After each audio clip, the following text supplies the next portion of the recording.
Nous lisons dans Matthieu 24, 34, je vous le dis en vérité, cette génération ne passera pas avant que tout cela n'arrive. Les versets précédents, Matthieu 24, 1, 33, décrivent les événements de la fin des temps, en lien avec Israël. Par conséquent, certains exégètes ont pensé que la fin des temps commencerait avec la renaissance de la nation d'Israël en 1948. Plus le temps avançait après 1948, plus l'étendue de temps couverte par une génération devait être prolongée.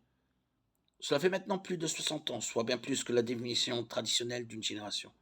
Le plus gros problème posé par cet enseignement est que Matthieu 24 ne mentionne pas le rétablissement d'Israël et ne donne aucun point de départ pour cette génération.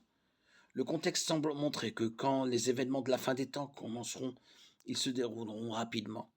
Cette génération est celle du commencement des douleurs. Une fois que tout aura commencé, les choses iront très vite. Matthieu 24, verset 8.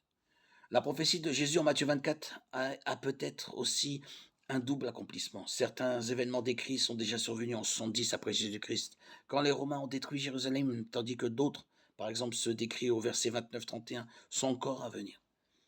Certaines paroles de Jésus se sont accomplies peu après qu'il les ait prononcées du vivant de sa génération, tandis que d'autres ne s'accompliront qu'à l'époque de la génération de la fin des temps.